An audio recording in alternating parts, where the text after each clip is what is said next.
Jamak takdim, jamak ada apa Pak? Jamak takdim dulu. Yaitu mengumpulkan dua sholat di waktu yang pertama. Mengumpul dan sholat, dua sholat dikumpulin, tapi dikumpulin di waktu yang pertama.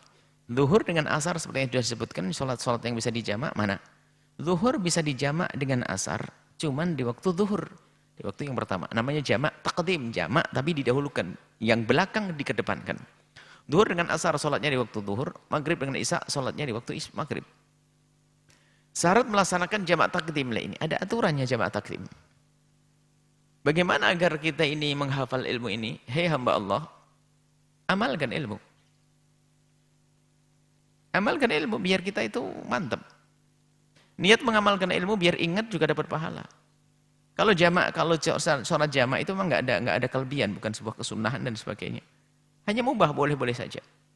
Kalau qasar memang ada qol, ada yang mengatakan kok sunnah.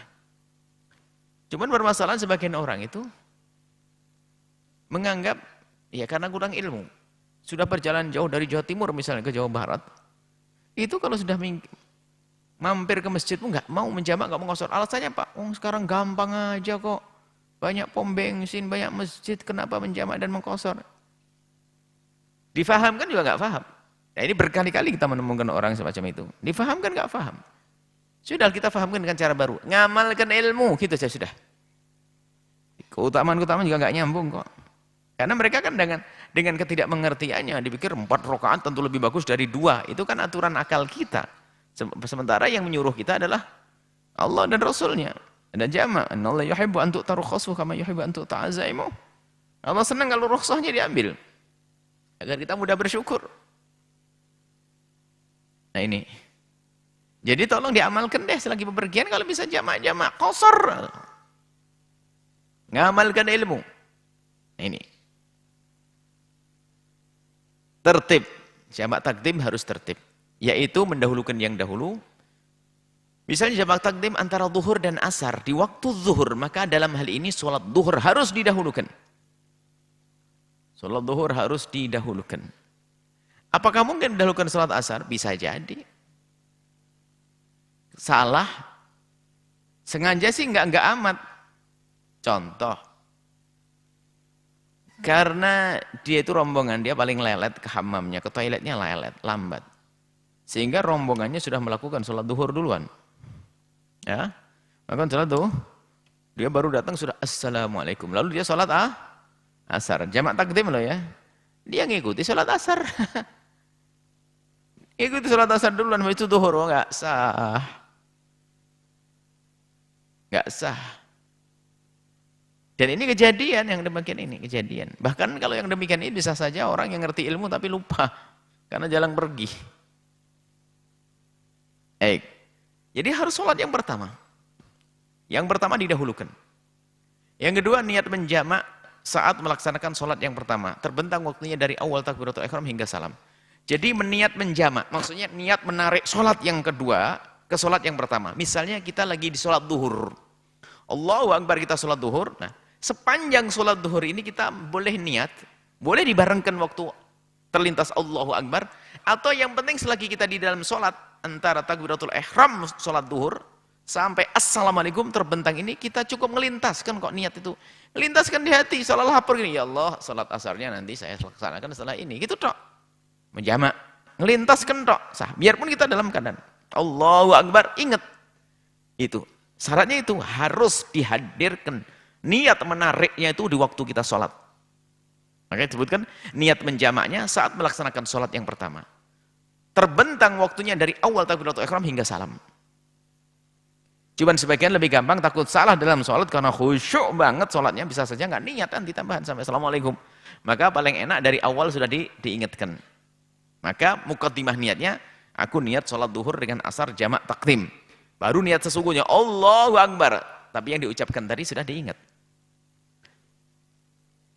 Yang tiga bersegera atau sambung. Artinya setelah selesai melaksanakan sholat yang pertama, harus bergegas melaksanakan sholat yang kedua. Jadi jangan tenang-tenang. Habis sholat duhur, langsung sholat asar. Habis sholat duhur, langsung sholat asar. Nanti kalau pulang diamalkan nak ya. Wah senang pulangnya. Baik. Kemudian yang keempat, tetap dalam bepergian hingga masuk sholat yang kedua. Jadi, waktu sholat yang kedua pun dia masih tetap dalam bepergian. Kalau ternyata di sholat yang kedua sudah nggak bepergian lagi, nggak ada jamak lagi, jamak takdim. Contohnya gimana? Nggak kebayang sekarang mungkin. Ini gambarannya dulu orang naik perahu. Kapalnya cepat banget. Padahal kampungnya masih jauh ini. Masih 20 kilo. Cuman dia sholatnya khusyuk banget. Allahu Akbar. Sholat duhur 2 rakaat. Sholat duhur tahiyatul barakatuh. Sholatnya tuh 5 menit, 7 menit. Kapalnya butet. Assalamualaikum. Assalamualaikum. Oh nyampe kapalnya sudah. Nggak jadi asarnya. Ya sampai kampungnya. Pelabuhan. Bisa jadi begitu. Nah. Atau mungkin bisnya sudah didesain seperti itu. Bis plus masjid itu. Nah, jadi lagi sholat jamak takdim, belum sempat jamak takhir sudah nyampe masuk kampungnya tadi, bukan rumahnya, masuk kalau sudah masuk kampungnya nggak boleh lagi. Maka harus di dalam bepergian setelah sampai sholat yang kedua, ya kan? Jadi tetap dalam bepergian. Umumnya ya tetap di bepergian, memangnya masjidnya mau jalan kemana kan gitu. Umumnya ini cuman gambarannya lebih lengkap itu adalah karena mungkin dulu orang naik perahu, naik kapal dan sebagainya. Kalau kita sholat misalnya orang Cirebon, sholat di mana Brebes itu ya sudah di Brebes, nggak akan melompat ke Cirebon. Seperti itu. Baik. Salat jamak takdim itu ada 4, difahami dan dihafal. Ya, ada tertib, dahulukan yang dulu. Bergegas. Dia jamak di sholat yang pertama, kemudian juga tetap dalam bepergian. Itu dihafal. Nah, jamak takhir yaitu mengumpulkan 2 salat di waktu yang kedua. Zuhur dengan asar, salat di waktu asar. Maghrib dengan isya, salatnya di waktu isya. Cara melaksanakan jamak takhir nih. Cara melaksanakan jamak takhir syaratnya ada 2. Melintaskan niat untuk melakukan salat yang pertama di waktu yang kedua. Lintasan dong. Cuman biasanya dijaga takut lintasannya pun tidak hadir, biasanya diajak. Ayo niat, jamak takhir ya, diingatkan semuanya. Dia di waktu yang pertama, misalnya kita ini lagi nyantai, lagi kemana gitu. Perjalanan jauh. Dari Cirebon kita ke Semarang, Jawa Timur, kita lagi kunjung pesantren kita yang ada di Semarang. Atau kunjung Solo sana, lihat. Kita lagi naik kendaraan. Di tengah jalan, kita pengen jamak takhir. Nah kita sekarang di waktu duhur. Duhur ini kurang enak, kurang nyaman. Suasananya, tempatnya kita sholat. Duhurnya di waktu asar saja. Sholat duhur di waktu apa? Berarti nanti jamak asar kalau sudah nyampe di wilayah Semarang aja deh. Kita dari Cirebon. Akhirnya kita ngomong jamaah, jamaah semuanya. Diniat jamak takhir ya, gitu aja. Ngasih tahu kalau kita akan sholat duhur di waktu asar. Nah ini. Di waktu zuhurnya itu harus kita melintaskan niat, namanya azam. Maksudnya itu adalah kita lapor, ya Allah, saat ini aku belum bisa melaksanakan, tapi nanti. Kalau nggak lapor, dosa dia. Diem tok tiba-tiba masuk waktu asar, nggak bisa. Dosa dia. Karena dia berarti meninggalkan sholat beneran. Sebab azam itu mewakili, seolah-olah dia memang sudah datang. Sudah melaksanakan, kalau dipanggil kita sudah datang, cuman kita tidak bisa lama, sebentar ya, nanti besok lagi, gitu loh. Nanti asar, gitu. Kita sholat, ya Allah, duhur aku tidak bisa melakukan sekarang, tapi duhur akan aku laksanakan nanti di waktu asar, ya gitu. Niatnya adalah di waktu yang pertama, bukan di waktu sholat. Di waktu yang pertama sholatnya, akhir nanti kok di waktu yang kedua kok sholatnya. Yang kedua senantiasa dalam bepergian hingga selesai, harus sampai selesai masih dalam bepergian. Tapi kalau nggak bisa, contoh kita lagi dari Semarang sudah sampai Tegal dan Brebes. Sampai Tegal kita jam, tahu enggak ini orang yang Jawa ngerti, yang di luar Jawa tuh enggak ada urusan. Jadi posisinya itu Cirebon, Brebes, Tegal, Semarang, dibayangin deh. Cirebon dulu baru Brebes, Brebes Tegal, Tegal Pekalongan, Kendal, baru nanti Semarang begitu. Urutannya deh. Nah kita tuh dari Semarang sudah sampai Tegal. Lalu dari Tegal niat, yuk kita jamak takhir aja deh. Sholat jamak takhir. Tak taunya nggak sadar bagaimana.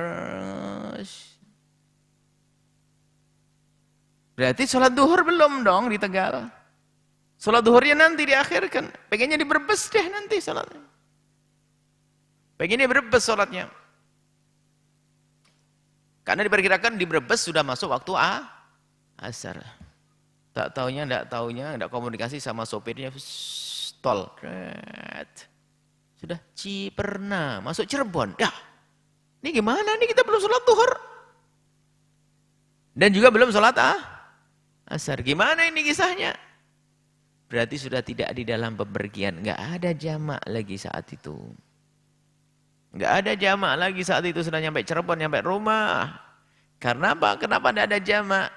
Karena sudah sampai tempat. Ini, paham ya gambarannya? Cuman ada orang salah paham di sini. Sengaja ya contoh ini.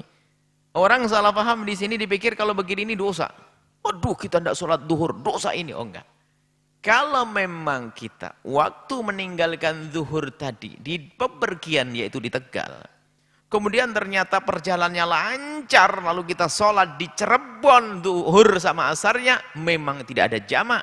Sholat duhurnya namanya qadha, karena kita sholat di rumah kita nggak ada jamak. Sholat duhurnya qadha, bayangin, tetap kebayang nggak sholat duhur baru kita laksanakan itu qadhaan. Kenapa dikatakan qadha? Karena sholat duhur sudah di luar waktunya. Asarnya iya, memang kita di waktu asar. Cuman yang harus kita pahami, sholat duhurnya qadhaan bila ithim. Ini kalimat yang jarang dibaca oleh ustadz. Qadha tanpa dosa. Qadha tanpa dosa. Artinya, ya nggak apa-apa, nyantai aja. Yang banyak terjadi adalah orang dari Jakarta. Orang dari Jakarta perjalanan jam 1 siang. Atau perjalanannya adalah jam 4 sore. Kereta jam 4. Atau kereta jam 5. Ya ada kereta menjelang jam 6. Pasti maghribnya adalah di jalan. Sampai Cirebon sudah masuk waktu Isya. Dia menjamak takhir. Atau naik mobil. Naik mobil berangkat habis asar. Maghribnya di jalan. Mau turun enggak? Mending nanti aja deh, anak-anak lagi tidur semuanya, nih kasihan deh. Tanda tidur di mobil. Anaknya 11. Mau turun susah. Biarin saja di mobil. Akhirnya sudah niat jamak takhir. Di daerah Subang sana sudah niat. Dari di tol Cipali, mulai tol sudah niat. Tak taunya apa? Maghribnya kelewat beneran. Pengennya sholatnya nanti di daerah-daerah Indramayu sana ada sebelum masuk Cirebon biar bisa jamak takhir. Rupanya sampai Indramayu itu enak banget, anaknya tidur banget. Lah kasihan gimana? 2 mobil, yang satu paham fikih, yang satu setengah paham. Yang satu maksain, nah anak sholat dulu deh, begini, ini takut nggak boleh nih, sampai ke rumah nggak bisa lagi jamak ini. Anu turun nih sholat. Sholat, wah yang satu ngruwel sholatnya. Nah begitu. Di musola yang ada di sebelum masuk kampungnya. Yang satu langsung pulang sampai rumah. 2 mobil, kakak beradik ini. Rumahnya tetanggaan. Yang satu langsung sampai rumahnya sudah Isya kan? Berarti yang di jalan tadi benar dia menjamak dan mengqashar. Karena masih di perjalanan kan? Waktu Isya dia melakukan sholat maghrib sama Isya-nya di Indramayu bagian sini sudah benar sholat Isya-nya. Sholat Isya sama maghribnya adalah maghrib jamak takhir sama Isya. Isya-nya qashar 2 rakaat. Oke, dia benar. Yang pulang sampai di rumah, anaknya dikeluarkan pelan-pelan. Semuanya 11 ini. Kakak beradik anaknya 11 semuanya. Anaknya cecer, di kasur rame, anak bayi-bayi semuanya. Langsung dia jamaah sama istrinya. Tapi nggak ada jamak. Maghribnya qadha. Qadhaan.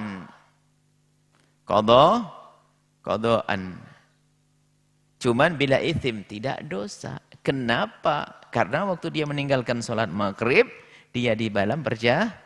Hasilnya apa? Besok pagi baru hasilnya ketahuan.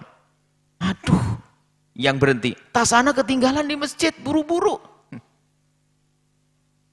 Tas pempes. Ah, ya karena apa? Ya itu coba aja anaknya tidur, pulang aja langsung nggak dosa sampai di rumah. Yang sampai di rumah enak, tenang. Tidak dosa, hanya sholatnya 4. Cuman biasanya orang bagi anak-anak, sebagian anak-anak itu paling hobi kosor. Kalau enggak kosor sayang banget tuh. jadi begitu. Nah, jadi para santri dan juga ada kesalahpahaman di sini, dipikir yang namanya qadha harus dosa. Sehingga memaksakan harus turun sebelum masuk kampung halamannya, sholat di masjid dan sebagainya. Wah, dengan segala keribetannya, anaknya bangun, nangis, nggak kusuk segala macam. Tapi dua-duanya tadi benar. Tapi mana yang nyaman, itu seharusnya dipikirkan juga. Karena orang bepergian itu juga capek, apalagi bawa anak yang banyak.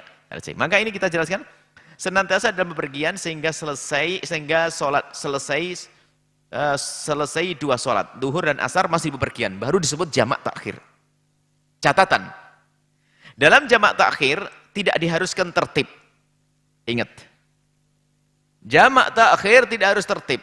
Misalnya zuhur sama asar, kita melaksanakan sholat zuhur di waktu asar, kita melaksanakan sholat maghrib di waktu isya. Bayangkan, ngantuknya ditinggal dulu.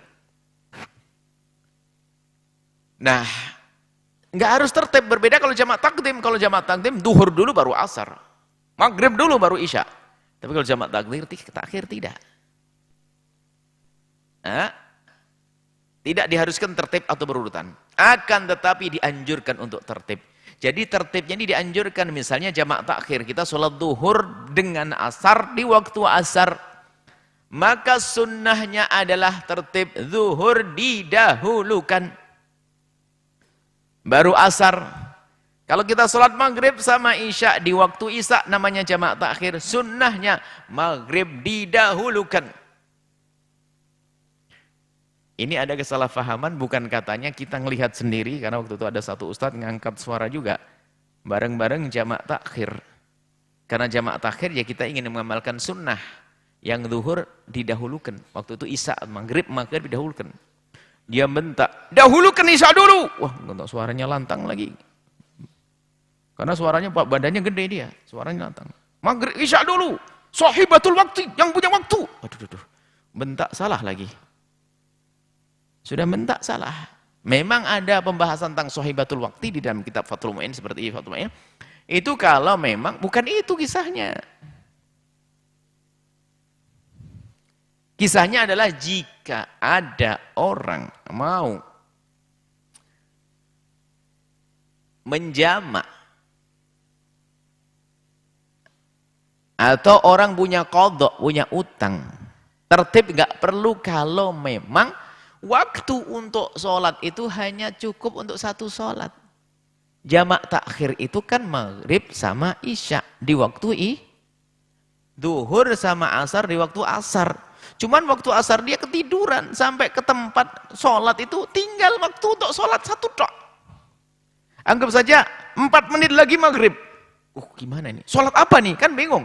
Kalau kita sholat duhur dulu habis, isya asarnya kalau gak masuk maghrib.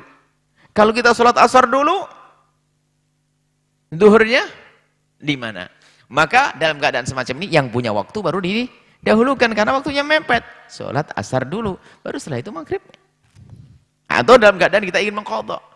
Tapi dalam keadaan normal, didahulukan yang dahulu sesuai dengan tertib.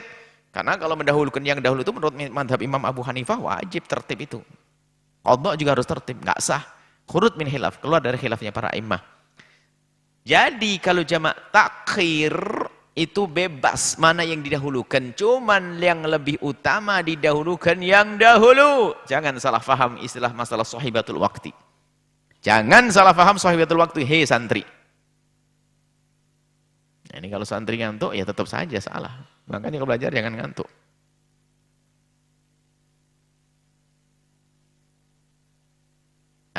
Ada kesalahpahaman, ditulis di sini rupanya. Kita tulis juga, yaitu jika jamak takhir dianggap yang punya waktu sunnah untuk didahulukan. Maka yang punya waktu dalam ini adalah asar didahulukan dalam sholatnya. Enggak, itu salah. Kesalahpahaman.